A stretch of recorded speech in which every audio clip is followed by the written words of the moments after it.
Contohnya tadi ketika kita ketemu orang baru, entah itu pas masuk bis atau masuk kereta, ya. Nyapa, halo, terus pelukan ngikutin kayak jarak, wah boti. Kan bahaya itu. Bahaya. Saya ini tinggal di sini, saya ini punya Pajero, saya ini punya Flexing, ya kayak gitu loh. Baju ketekan. Always on my mind. That's how much I care. I can't think of a time.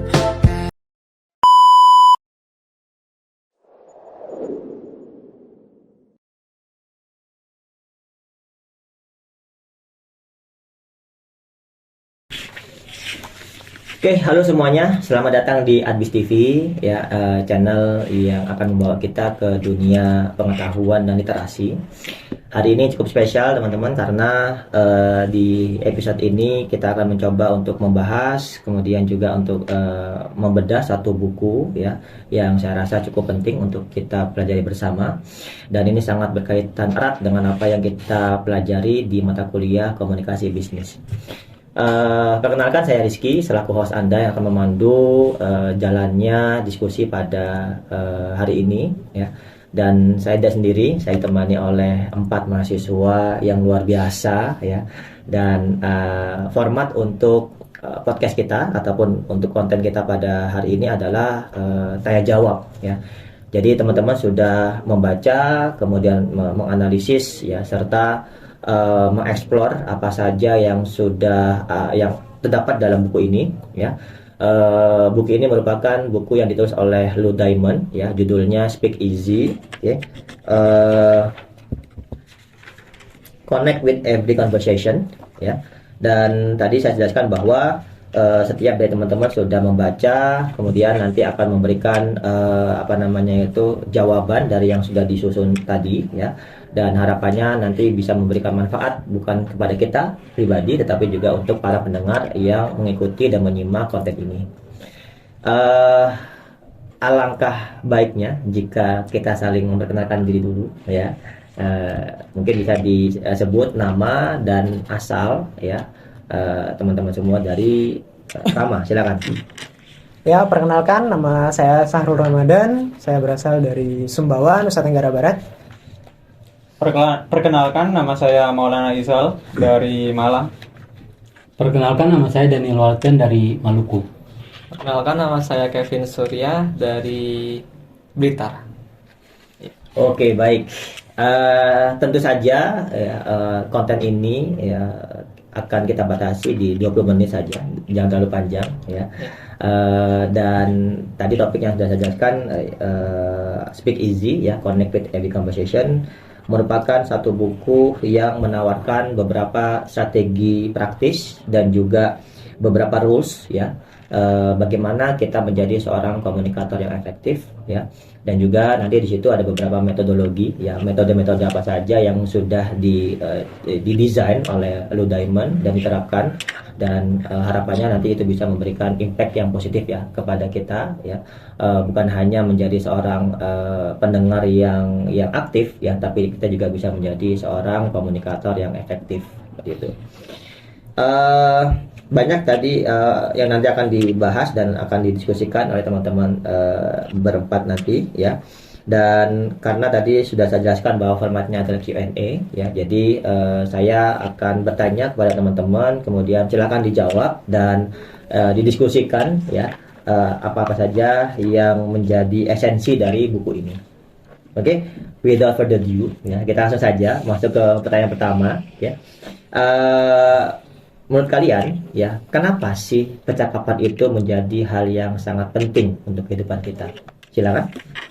Mungkin percakapan sangat penting bagi kehidupan kita itu karena percakapan merupakan pondasi bagi kita untuk berkoneksi sesama orang lain lah. Jadi awal mula kita ketemu itu bercakap gitu loh, atau bisa dengan menggunakan verbal gitu, Pak. Bisa dengan eye contact atau gini yang masyarakat Indonesia. Ya, betul. Ya, itu sebuah percakapan yang non verbal gitu. Berarti percakapan ini tidak hanya dalam bentuk verbal ya, tapi Iya. juga non verbal. Iya, bisa. Contohnya tadi ketika kita ketemu orang baru, entah itu pas masuk bis atau masuk kereta, ya. Iya. Nah, gitu. Kenal gak kenal? Iya. Oh, you a little too tame. I'll be shooting that shot like 2K, girl, I know. Sampai maghrib ya. Oke, gitu terus. Oke, itu merupakan contoh ya, contoh Iya. dari bentuk komunikasi verbal dan non verbal. Berikutnya kira-kira setiap orang, setiap individu, mereka melakukan percakapan berapa kali sih setiap harinya? Per harinya rata-rata 25 sih per hari itu per individu. Ya, itu juga tergantung role apa individu tersebut. Misalnya saya sebagai mahasiswa atau saya sebagai pekerja sales atau saya sebagai teknisi atau apa, itu akan mempengaruhi juga. Tapi pada dasarnya menurut buku ini menjelaskan bahwa rata-rata atau orang melakukan percakapan dengan orang lainnya beberapa kalinya itu rata-rata 25 per hari per individu. Minimalnya berarti ya? Iya, minimal. Minimalnya setiap orang itu melakukan 25 kali percakapan Iya, setiap bisa. hari. Ya tergantung Iya. role-nya juga Iya. ya. Ya, dan itu dihitung semisal saya bercakapan sama Rama, sama Izal, terus habis itu sama Rama lagi. Tapi di situasi yang berbeda itu juga dihitung 1, 2, 3. Bukan yang pertama Rama, kedua Izal, ketiga Daniel, keempat ini sampai 25 itu enggak. Tetapi tergantung situasinya. Saya berbicara sama Rama di ruang podcast ini, terus juga saya berbicara sama Rama di kelas, itu udah terhitung 2. Oke. Iya. Walaupun sesimpel kita nyapa tetangga kita mau berangkat ke kampus Iya, itu juga itu masuk juga ke masuk. Oh, bentuk Sesimpel percakapan basa-basi, Iya. udah rapi, pakai baju seragam sekolah, mau kemana gitu. Padahal nggak tahu. Padahal udah lihat pakai seragam Iya. gitu. ya. Oh, oke. Oke, kira-kira ada saran dari Lu Diamond gak sih? Kita perlu menyiapkan minimal berapa topik gitu supaya komunikasi kita lebih lancar. Ya, mungkin 3-5 topik cadangan selain topik utama yang akan dibahas. Oke. Ya mungkin kayak basa-basi aja gitu. Tanya mungkin kabarnya gimana, hobinya apa aja sebelum masuk ke topik utamanya biar gak boring gitu lah. Jadi biar nggak ada awkward moment yang dimana meskipun basa-basinya itu nggak basi gitu loh. Misalnya kayak tiba-tiba kita lagi ngobrol, bingung mau ngomong apa nih gitu. Kayak nanya gitu, kamu suka kadal goreng nggak? Gitu. Kan kayak Iya. ini ngomong apa ini? Gue gak suka makan kadal, kalau makan hati kamu boleh. Tidak, itu bukan apa sih, itu random gitu. Ya, dikira aneh kalau kayak gitu. Berarti penting juga kita untuk meriset lawan bicara kita ya. Iya. Mungkin hobinya, ya kan, mungkin dari postingan di sosial medianya. Kalau misalnya dia suka posting lagi main badminton gitu, wah, itu. berarti kita punya kesamaan. Iya. Nah, jadi small talknya ataupun bahasa basinya mungkin dari sesuatu yang dia suka, ya, preferensinya, interestnya gitu kan. Baru kita masuk ke inti bahasan, ya kan. Oh, oke, berarti Jadi- minimal 3 ya. Iya, agar menimbulkan trust juga sih. Betul sekali. Very good point ya. Jadi Dan memang kenapa? Dan proses dalam membuat trust itu hadir pada mungkin sebelum atau pada salah satu topik di mana kita mengembangkan satu topik itu. Gitu. Jadi ya kita nggak ngomongin hal-hal yang itu aja gitu, tapi ada topik-topik lainnya. Oke. Supaya tadi itu ya, supaya bukan hanya apa namanya itu kita menyampaikan info, tapi kita ada engagementnya, keterlibatannya ada, ya kan. Terus juga dapat trust dari lawan bicara kita, nah, gitu. Oke, berikutnya adalah wah ini prinsip-prinsip yang dikembangkan oleh Lu Diamond kayaknya ini kalau saya lihat nih. Ada satu prinsip ya yang sudah dirancang kemudian ditulis di dalam buku Speak Easy ini, namanya prinsip TOL ya ALL. Oke. Kalau saya baca di sini, A-nya itu ask, L-nya listen, dan L keduanya learn. Mungkin bisa dijelaskan lebih mendalam atau lebih detail apa yang dimaksud dengan prinsip all ini? Siapa yang mau jawab? Ya mungkin prinsip pertamanya itu ya. Tanya ya mungkin kayak seperti yang kita rasakan langsung pada saat kelas berjalan. Oke. Dimana kayak mungkin ada paparan dari dosen kita paham langsung kita tanya. Terus pas sudah dijelasin sama dosennya mungkin dengerin terus dipelajari mungkin lebih mendalam gitu menyangkut apa yang tadi dijelaskan oleh dosen tersebut. Berarti ini bukan satu tahapan yang ada ujungnya ya, Iya. jadi dia kayak siklus Iya, gitu iya. ya berarti ya. Dari kita A itu kan as, kita bertanya supaya kita mendapatkan satu pemahaman yang lebih mendalam terhadap satu konsep atau satu informasi. Kemudian dari situ kita bisa learn, kita bisa paham, memahami dari konsep yang tadi kita dengar itu. Baru kita mencoba untuk apa tadi ketiga? Mendengarkan dulu, setelah itu baru kita learn, ya kan? Nah, ketika kita di learn ini masih ada beberapa hal yang tidak kita pahami, kembali lagi ke as kan Iya. gitu. Oh, berarti dia bukan kayak satu garis lurus ya, Iya. berarti kayak lingkaran, Lingkaran, ya? Kayak iya. siklus gitu ya. Oh, oke. Dan saya rasa prinsip ini penting untuk kita pelajari untuk bisa menciptakan ritme percakapan yang efektif, ya kan? Kalau di musik kan ada do re mi fa sol la si do, nah, Iya. gitu ya kan. Jadi kalau bisa percakapan pun juga jangan monoton, ya kan?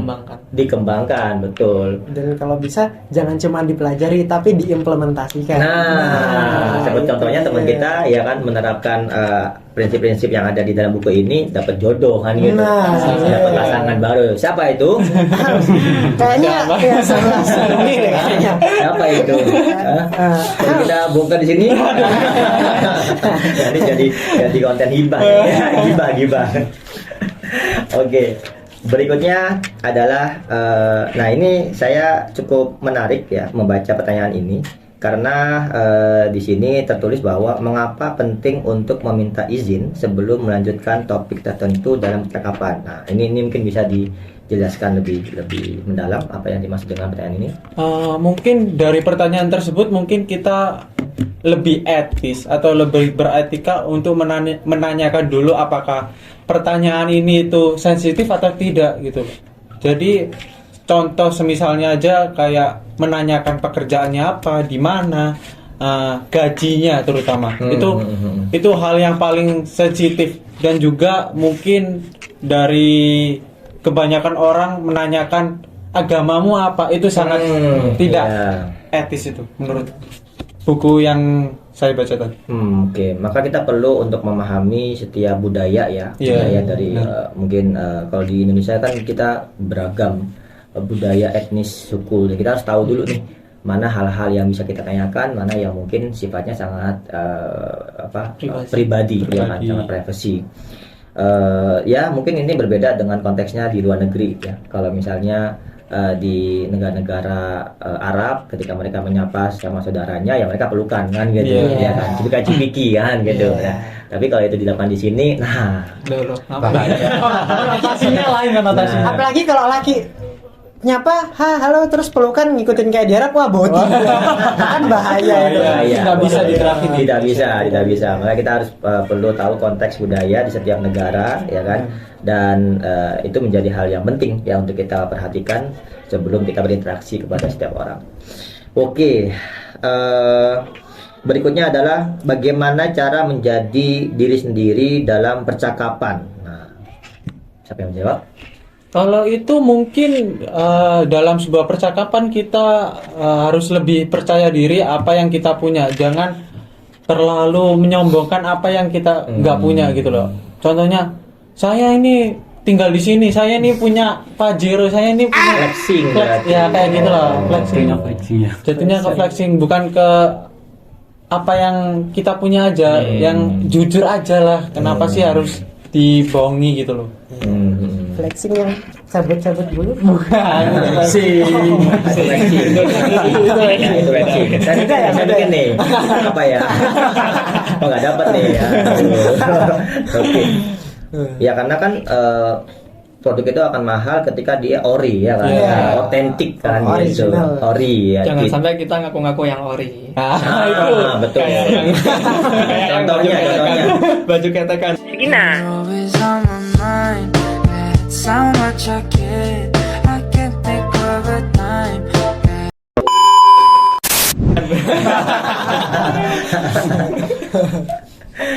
Iya. Berarti emang kita tunjukkan apa yang betul-betul menjadi diri kita ya, genuine gitu kan. Biarkan orang yang menilai ya kualitas diri kita seperti apa. Karena kalau kita yang menilai sendiri ya lebih ke narsis nggak sih? Iya, Iya kan. Nah, jadi yang lebih qualified untuk menilai diri kita ya orang lain, ya kan. Dan yang paling layak untuk menilai ya orang sekitar kita, yang paling dekat dengan kita, keluarga, orang tua, ya kan, teman, yang betul-betul tahu bagaimana progres kita mungkin dari A sampai sekarang jadi seorang gitu kan. Kalau netizen di sosial media, saya pribadi sih menganggap bahwa mereka belum layak gitu loh untuk menilai, karena mereka cuma melihat apa yang kita posting di sosial media, ya kan, bukan the real me kan gitu. Nah, kok malah nama merah.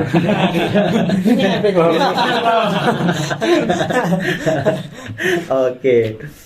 Ya, kemudian ini kita masih ada 4 pertanyaan terakhir ya. Bagaimana dan kenapa sih kita itu dituntut untuk memberikan feedback ya ataupun menindaklanjuti suatu percakapan? Kenapa? Mungkin kalau dituntut memberikan feedback itu mungkin kesannya kita serius gitu dengan percakapan tersebut atau perjanjian tersebut. Jadi kita memberikan follow up lagi. Dan juga itu memberikan perhatian lebih kepada lawan bicara kita. Jadi menimbulkan kesan bahwa kita ini tidak hanya main-main seperti itu. Jadi kita benar-benar serius tentang apa yang sudah dibahas, tentang perjanjian apa yang sudah dibuat. Kita benar-benar serius untuk melakukannya ke depannya nanti. Nah, contohnya mungkin kita bisa ambil contoh yang lebih pribadi ya. Apa ini? Misalnya kayak, oh nanti saya datang badminton jam 5 ya, saya nyusul. Tahu-taunya nggak ada kabar sampai itu ya. Nah, itu saya memberikan janji tapi tidak bisa menepati. Kau yang berjanji, kau yang mengingkar. Awalnya manis, ujungnya ghosting. Itu. Ya. Yeah. Kayaknya tuh udah kejadian deh. Jadi lupain aja. Kemana nih arahnya nih? kayak kemarin ya, kayak kok nggak datang. Padahal di grup katanya OTW. Iya. Kok nggak sampai ternyata OTW kemana? Cangga gitu. OTW tidur.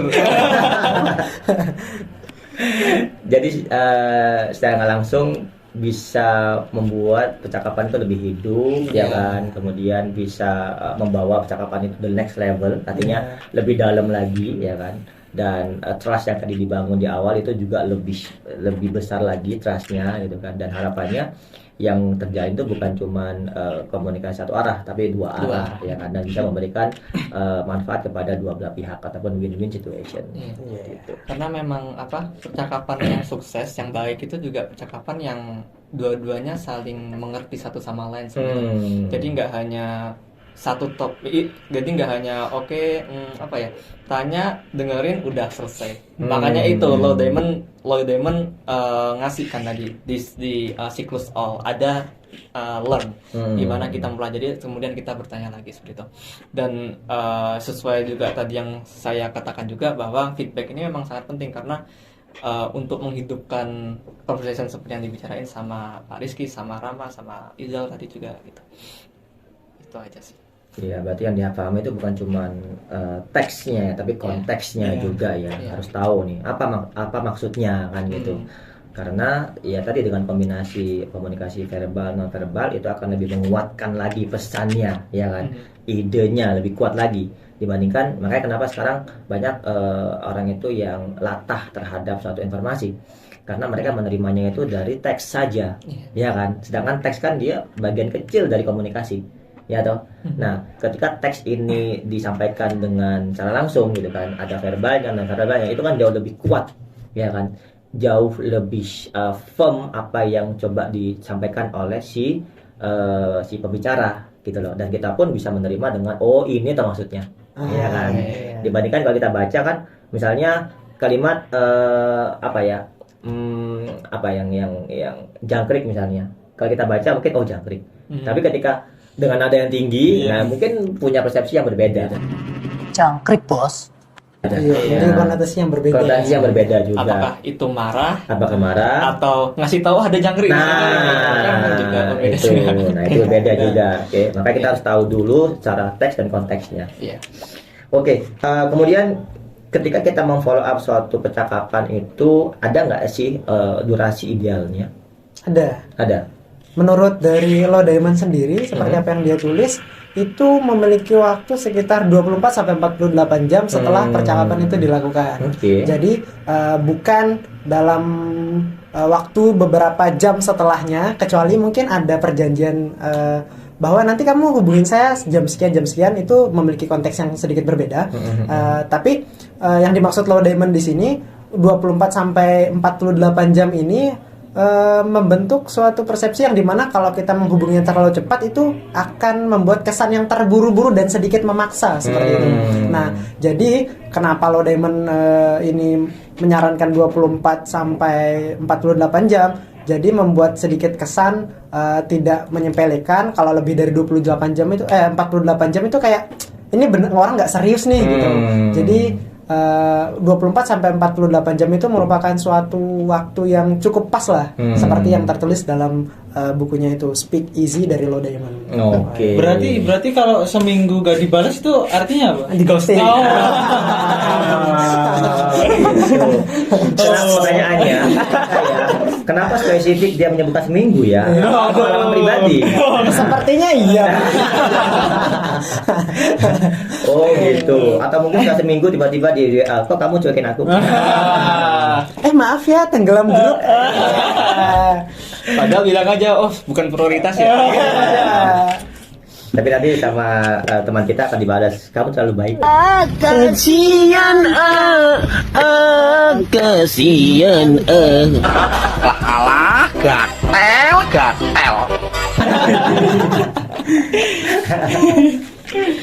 Oke, cukup menarik ya yang sudah kita bahas.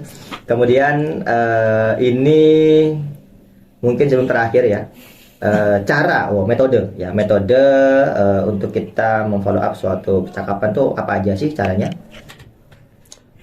Mungkin gini Pak, kita harus melihat terlebih dahulu orang yang kita ingin follow up seperti apa, dia sukanya apa, karena dalam setiap percakapan atau ingin memfollow up tersebut nggak bisa menggunakan metode yang sama gitu. Karena mungkin bagi beberapa orang mungkin menggunakan metode yang A itu baik, tapi dalam satu orang yang lain itu tidak baik. Misal ada yang nggak suka ngopi gitu karena mungkin memiliki asam lambung, kita ajaknya ngopi itu kayak gimana gitu, kayak wah nggak deh gitu. Jadi ibaratnya sedikit agak aneh aja gitu. Mungkin orang yang sukanya main badminton, kita ajak badminton, ayo besok kapan kita badminton gitu. Nah jadi kayak secara tidak langsung kita membangun chemistry dan membangun trust antara orang, antara kita dan orang tersebut, seperti itu.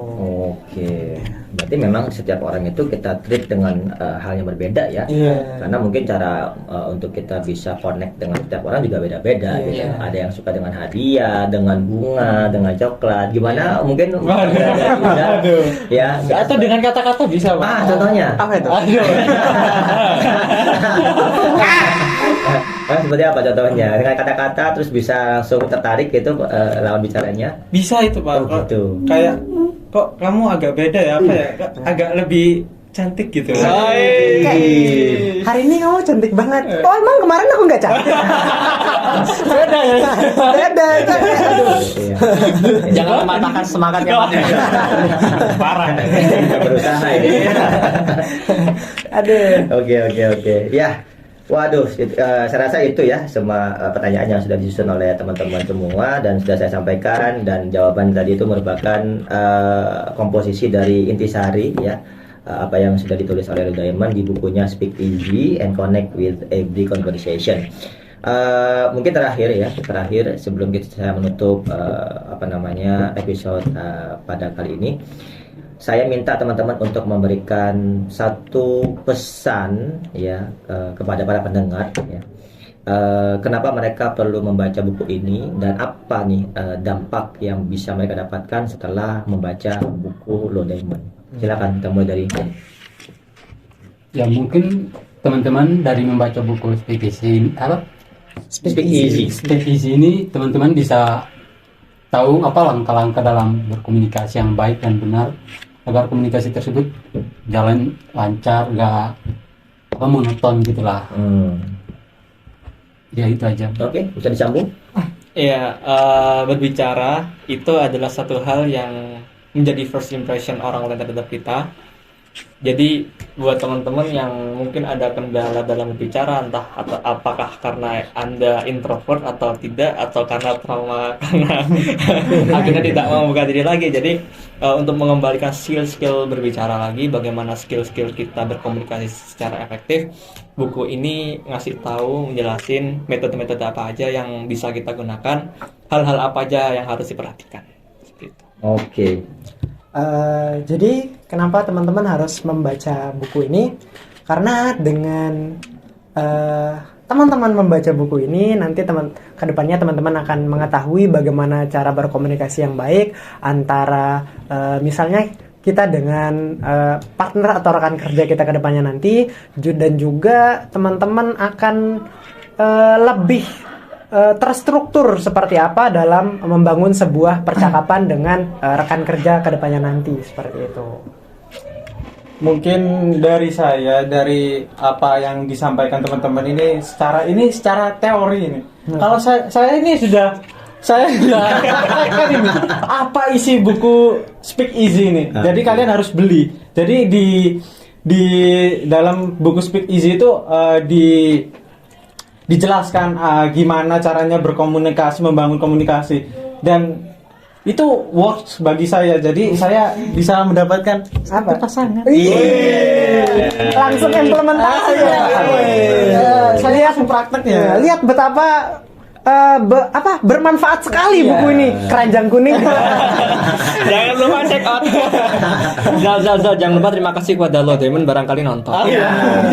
Mungkin lo Demon nonton, terima kasih atas bukunya. Gak paham dia bahasa Inggris. Ya, jadi tadi sudah banyak ya kita membahas teori, konsep, dari pengalaman semua. Best practice tadi juga sudah ada, ya kan? Bukti langsung, ya, bukan cuman teori-teori yang kita bahas, tapi juga sudah dipraktekkan dan mendapatkan hasil juga. Ya, yang kan? penting hasil. Berapa lama itu? Dari baca, kamu praktekkan, terus kamu dapat. Untuk bacanya kan bukunya nggak terlalu tebal ya teman-teman, cuman berapa halaman, dikit banget. Itu paling cuman 2 minggu selesai. Dan saya sudah praktekkan itu berbulan-bulan, 3 bulan lah. Wih. Masya Allah. 3 bulan langsung prospek dapat pacar. Langsung. Itu cepet banget. Iya. Langsung prospek dia. Ya, itu baru 3 bulan, itu setahun. Setahun berapa itu? Tinggal bagi aja 12 bagi 3. Kukira setahun tambah lagi, kukira setahun nambah. Berarti koleksi resepsi. Nanti 3 bulan pertama ini masih koleksi. Baru diseleksi. Seleksi dan eliminasi. Oke, itu hanya jokes saja ya. Intinya adalah apa yang sudah menjadi pembahasan kita dari awal sampai di akhir ini ya. Buku ini sangat memberikan manfaat ya untuk kehidupan pribadi kita dan juga untuk kehidupan profesional kita juga. Karena apa? Karena di dalam buku ini dia memberikan panduan yang cukup komprehensif ya, yang menyeluruh ya, bukan hanya tekniknya, metodologinya, tapi juga beberapa catatan-catatan untuk bagaimana kita bisa meningkatkan keterampilan komunikasi kita ya, entah itu komunikasi verbal ataupun non verbal, dan harapannya adalah kita menjadi the winner ya. Tadi seperti Ijal ya, mungkin yang memperebutkan si sosok ini bukan cuma satu ya, tapi setelah mempraktekkan buku dari Lou Diamond ini, dia the winner gitu. Masya Allah. Ya, saya dengar dia bisa gramatis ya. Aduh. Oke, baik. Terima kasih. Itu saja teman-teman yang bisa kami sampaikan ya. Jangan lupa like, subscribe, komen ya jika kalian suka dengan channel ini. Dan share juga ke teman-teman kalian kalau ini bermanfaat ya. Dan kita ketemu lagi di episode berikutnya dengan topik-topik lain yang lebih menarik. Oke, thank you ya, dan terima kasih teman-teman juga sudah bergabung ya. Dan kita akhiri selamat malam, pagi, sore, maghrib ya. Thank you. Dadah. On my body, I'm an icon. I am a girl about a 10.